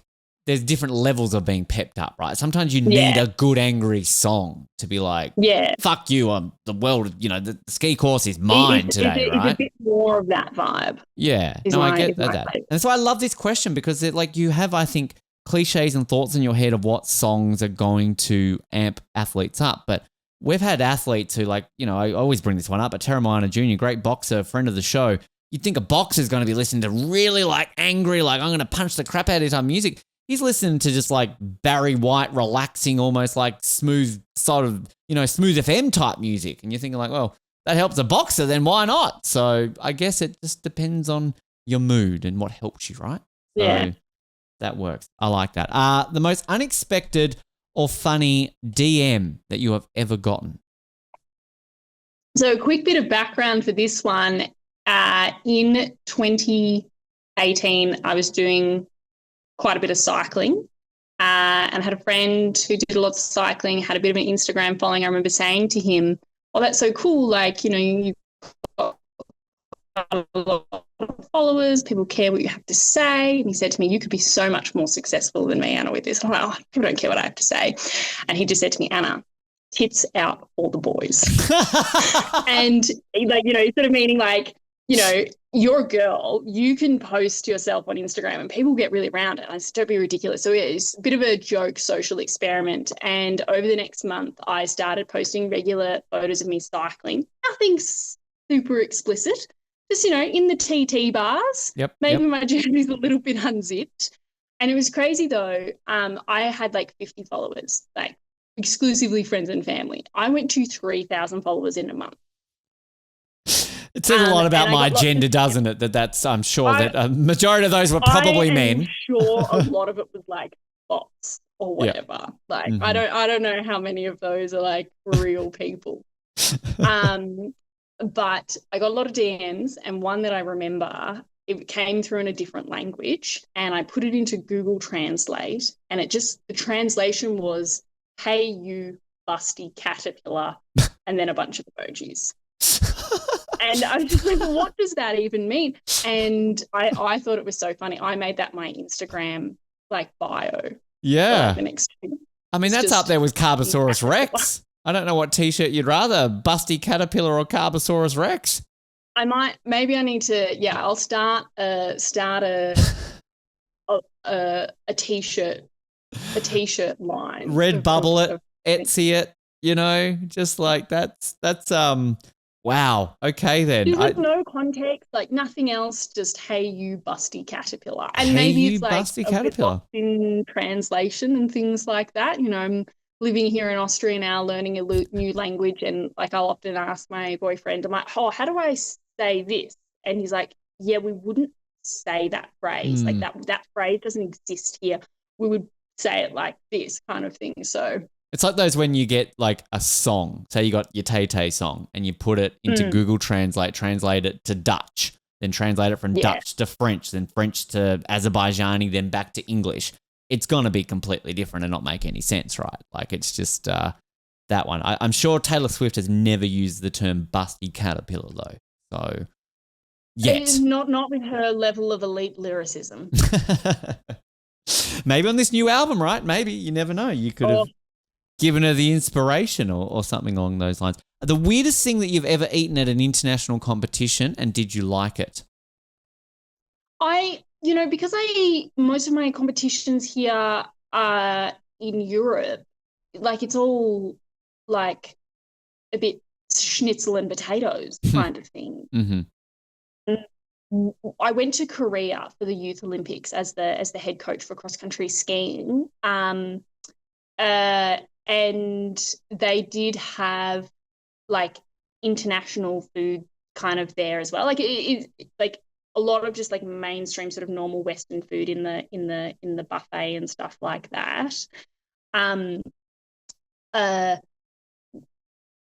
but on the way there, we got because we just arrive in the airport, it's late, you're on a bus, and you just get taken to the Olympic Village, and you're just in the Olympic Village the whole time. Like you don't really go anywhere. We stopped at this like petrol station on the way there, and we could buy these snacks. And I bought these things. They were tiny little I thought they were going to be like a fruity version of like a Malteser, like sort of hard on the outside, something sort of on the inside. There were some banana flavored ones, there were some melon flavored ones and things like that. And I was quite excited. I was like, oh, I'm just going to get a bunch of these packets. They're going to be like Skittles or something like that. They were not like Skittles. I cannot probably properly describe the texture or really the taste was definitely not melon or banana. Had one. It was maybe malt. It was like it was like a malt kind of thing on the inside, and they took the malt out of Maltesers and just ran with that essentially. Yeah, but then like a weird kind of like indistinguishable like fruit flavor on the outside. You're like, it's not melon, but I don't know what it is. It's some sort of fruit. But yeah, wow, yeah, they're always the fun ones, right? When you don't know. I remember that being in Malaysia once, and there were these like little snack. They were kind of like little buns. It was at a media center for the Grand Prix, and again, it's in Malay and different language, but you sort of look at it, and they've got these little pictures on it, and one sort of you realize, bite into, that's chocolate. It's obviously a little picture of chocolate, and then they're little buns, and one had a fish on it. So you think that would give it away, right? Like this has got some sort of whatever, but you're like, this is a savory treat. It's not going to have fish in it. Take one bite of it, and it's like this fish paste something or other in a sweet. It was one of the most disgusting things I'd ever put in my mouth. I'm like, So I dared my friend the next day, like, try this. It's really good. Yeah. And yeah, it wasn't. So look at the pictures sometimes, Ben. That probably would give it away. On the food side of things, though, on the good side of food, your ultimate guilty pleasure meal after a big competition. I mix things up a little bit, but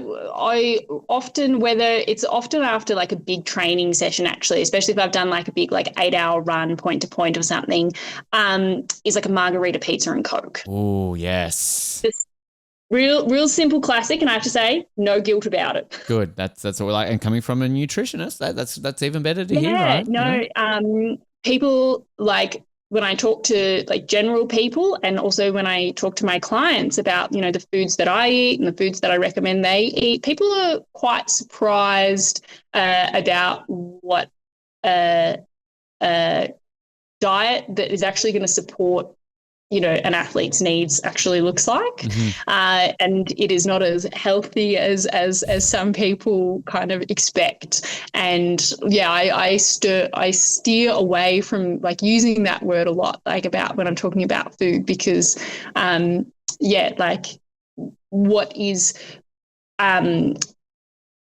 what is going to support one athlete's needs versus a different person's needs is entirely different. And like, yeah, the narrative around health and food is a bit complicated. I used to always love it was Michael Phelps. How many pizzas did he used to eat or something like that? And So he's like 13,000 calorie kind of days and things like that. Coming from the fact that I've been living on a low-calorie diet now for about 18 months and knowing how many I've been, like 13, like, wow, yeah, okay. I need to turn into Michael Phelps basically to be able to eat all that. That'd be nice. I don't even get to 13,000, I think, in a 2-week period. So, like, that's bloody insane. Yeah. If you could swap sports for a day, Anna, with another Olympian, what event would you choose and how do you think you would fare? Well, that was going to be my question to you. Do I get to magically be good at this sport for the day? Yeah, the sort of the side question of how do you think you'd fare, but let's go with that. You right now can be the Michael Phelps. If I get to be magically good at the sport for the day, then I'm definitely choosing gymnastics. Okay. Like I do not watch sport. I barely watch cross-country skiing or ski mountaineering, but I love watching gymnastics. I think it's so cool. It's so insane. I went through a phase when I was at university. I was watching like hour and a half long YouTube videos of gymnastics meets, being like, got to the point where I was like, she didn't hit that handstand on the Yep. So I would love to be gymnastics, but I don't think I would be particularly good at it. So yeah, like, and it's obviously a highly skill based sport, so I'd want to be good at it. Simone Biles basically is what you want to be, essentially.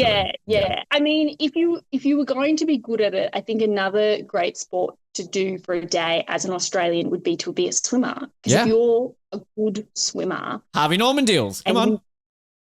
Well, just like the praise, like, you know, coming from cross-country skiing, incredibly niche sport. Most Australians don't realise we have snow. Then starting ski mountaineering, even more niche. Yeah.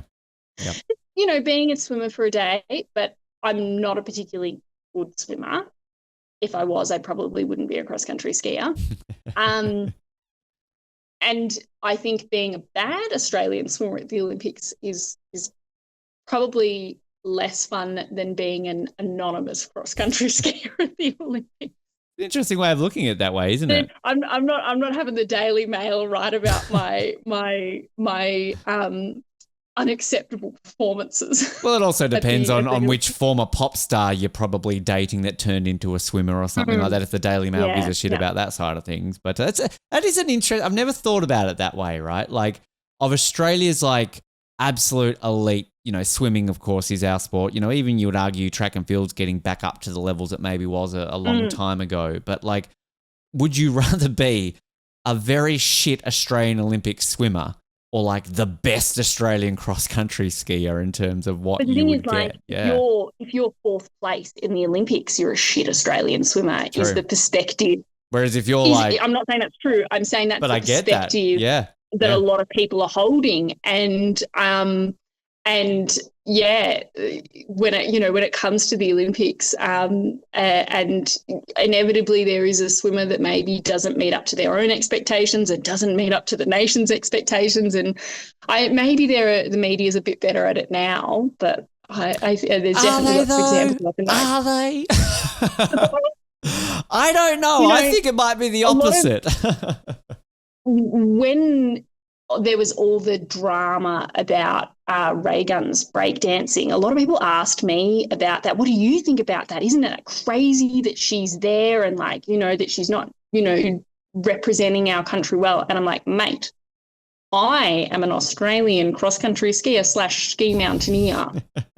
I do not throw stones out of a glass house. Like, you know, particularly at that time, like, I'd only done like 1 or 2 World Cups, and, you know, my first World Cup, I like lost my ski and my pole in a race. Like, that's the equivalent kind of performance, maybe. But I'm like, it is, yeah. And I like, look, we obviously have talked a bit about it because we are friends with Rachel. We've had her on the show many times before everything that happened. So we were kind of in this bind. We knew all the truth of all the things that people were saying that weren't true. And I would always, because I was a journalist on the ground in Paris, I was there. I interviewed her directly afterwards. I was witnessing it all in person.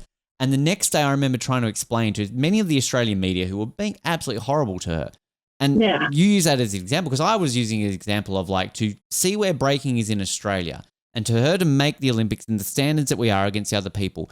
It would be like a Nigerian downhill skier who is the best downhill skier in his country. He has met his qualifying standards to make the Olympics, but he is going to rock up to the Olympics and be so far behind the Austrians, the Swiss, the Germans. And that's how I had to try and compare it because people had this perspective of her and the sport. And like, don't get me started on ranking. I'll defend her to the cows come home, Anna. Like it's just you know, whereas, you know, people think of Eddie the Eel and how that's like kind of like a hero. And I'm like, why is this being treated a bit differently? I guarantee you it will be. And I think this will be a thing with Rachel. And you know, we're obviously trying to get her back on to sort of talk to her since. And obviously, you know, things have been challenging for her. But I am of the firm belief that give it time, it will. And I think also once she's able to maybe accept it a bit more and be able to kind of come out there. I mean, it's in a way, it's no different to Stephen Bradbury. I mean, everybody sort of mocked his gold medal win and kind of almost just laughed it off like you just were lucky, mate. But you know Stephen's story, if you understand everything that he achieved, and it was more than just simply people falling over and getting lucky. And this is, you know, people, particularly in Australia, you know, we love to say that we're genuine sports fans, but the majority of them are flicking on the TV at the Olympics once every 4 years and love to commentate from the couch and not understand and the media just obviously wants clicks and views and they we're know horrible. How to the get media, that. We're horrible people, Anna. That's what we are. We're horrible people. But some of us are good. I like to think that at least. Speaking of media though, movies. Now I like this one because we also get some help from ChatGPT. If your Olympic journey were a movie, what would the title be and who do you think would play you? My friends often tell me that my life is a soap opera. And so maybe I should just be like a character on Neighbours. Hey, yes. Or Home and Away. Irene's just left Home and Away, so there's a spot free. Oh, no. I haven't watched Neighbours for over 10 years, but I was definitely a Neighbours fan as a teenager. No, like if it's about my Olympic journey, it's got to be like the comeback. Yeah. Like, you know, the comeback. And it's just like, Lord of the Rings uncut edition kind of length comeback film. Takes like 20 years to watch like the first half. The director's cut that spans over too many years. Yeah. I don't know who should play me, but I would like Margot Robbie to play me. As soon as you said Neighbours, I'm thinking Margot, and I'm getting in the connection because she obviously played a very famous Winter Olympian in Tonya Harding, in I, Tonya, of course. You too. You actually, and I'm not just saying this to flatter you, you do have a bit of, and I will say, on the ChatGPT 10 suggested actresses, Margot Robbie is on that list that they have suggested. Absolutely. Well, she did put in a lot of work to do the skating, like a lot of the skating she does herself. So I think she can knuckle down and she can learn how to cross country ski. Yeah. Well, the ones actually that they've because I uploaded a photo of you going like, who does she resemble ChatGPT? Who do you think she would do? And the ones that they've actually gone with, I think all of these have some potential here. So Florence Pugh, I think Florence Pugh could pull that off. I can never pronounce her name properly, but I hope you know who I'm talking about. Is it Saoirse Ronan? She was like Saoirse Ronan. Thank you, see. Yep, there you go. I told you the pronunciations are never good.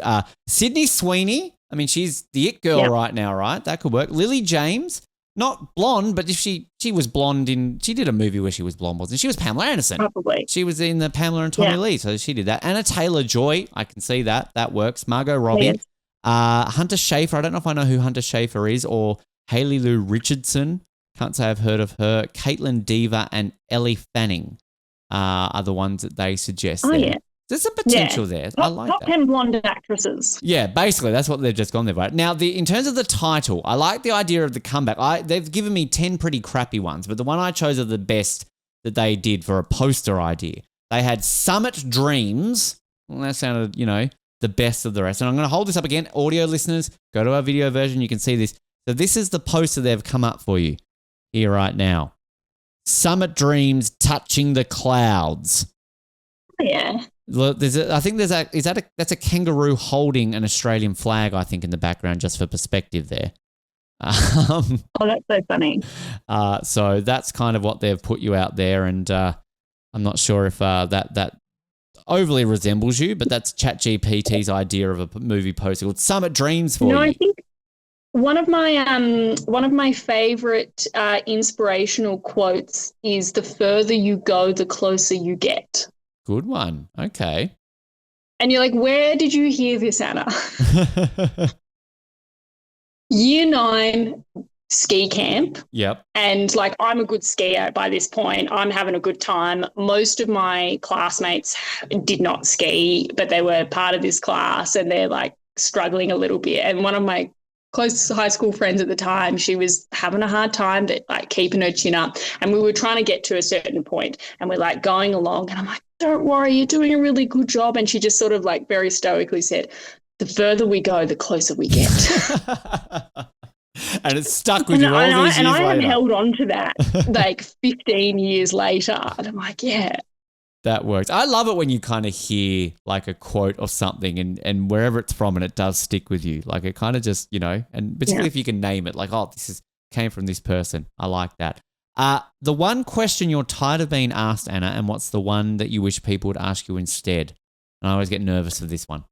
So people in Australia love to, so set the scene, I'm roller skiing on the roads, like backcountry roads sort of at home, and usually tourists, they'll be driving past and they wind down their window and they just love to yell at us, do you know that there's no snow? Wow. Which is like, it's just not yell things at people from a car window. Mm-hmm. But like, of course I know there's no snow. That's why I'm roller skiing. If there was snow, I would be skiing. Like that's the bit that really gets it for me. Like it's I'm like, are you stupid? It's almost like that viral video, isn't it, where people like drive past somebody's had a car accident and they go, you can't park there. Yeah. Oh, it's exactly like that. That's the feeling that I get. And what I wish that they would roll down their window and say or ask me is, gosh, that looks like such a cool and interesting sport. You must work really hard. Where could we donate money to? There you go, people. Listen to Anna. That's what you need. That's what I want people to ask me when I'm rock skiing. Buy the Carbosaurus Rex T-shirts and help me on the journey. Where can I get that cool shirt? It's a very classic girl thing to, you'll see something that some other girl is wearing and you'll go up to her and you'll be like, where did you get that? And it's like, it is a big compliment and you'll be like, oh, I got it on sale at this place. Oh, and did you know it has pockets? Like, that's a very classic girl thing. Do you know what the man version of that is? I sneakily take a picture of somebody wearing something and put it into Google reverse search so I can go on the store. That's man. That's man way of doing it. I was helping out with like the state ski program a few years ago, and one of the things that we wanted to kind of get off the ground was like some new uniforms. And I was in Norway, and obviously huge skiing culture there, so many teams, and I was like, oh, there are a lot of good uniforms here. And so I'd be racing, I'd like mentally remember the bib of an athlete had a cool uniform, and I would then look that athlete up and then like Instagram stalk to find out which club they were from. Great. And then like screenshot that and be like, what do we think about this one? Yeah. Got it. You sometimes could do these sneakies, right? Like, that works completely. I like that. And the last one, the big one that we always end on the interview with, what is one lesson you've learnt from losing that has shaped you more than winning? Again, an important thing I think that I wanted to share with people, and something that I've spoken about a bit in the past before, is that you are more than an athlete, and your identity and your value as a person does not hinge on your success and your results. You are, you are a friend, you have a career, you have passions, you have hobbies, you have all of these things outside of your sport that go into making you a whole person, and all of those things have weight and are important. And like your value does not come from from your success in sport. Like it's part of who you are, but you are a lot more than that. Yeah. Great answer. And that's, again, as I always say at the end of the interview, we ended on that because I feel it brings a nice bow on it and then sort of closes it out very well. Anna, we've had such a fun time learning about you here and everything and your incredible story and overcoming so much to get to where you are and still pursuing these dreams and wherever it may take you. If people want to follow your journey, social media, where can people check you out and stay up to date with everything that you got going on in life? Yeah, I'm pretty much just on Instagram, ANKATRNKA at, on Instagram. And then if you want to learn more about nutrition or endurance sports or physio tips, I have my mountain sports performance page. Or if you are interested in unintentionally rustic hack crafting, I occasionally post on my basic bitch DIY page. Hey, you got to have them, right? That sounds, what sort of... From cooking to woodworking to like sewing to dyeing my own hair. Wow, that is the most eclectic bunch of basic bitch stuff that you're basically saying there. That sounds amazing. Intentionally a little bit ratchet. Like, wow. It's, you see all those very curated, perfectly beautiful DIY videos, and I followed a few of those and then was very frustrated with the fact that their easy hacks were not working. So you found a way. I'm gonna tell the truth. That's what you got to do. I love that. Anna, it has been such an honor having you on the show today. Best of luck with everything moving forward. And we look forward to the Carbosaurus Rex t-shirts. We'll keep an eye out for them very, very closely. Thanks for your time too, Ben.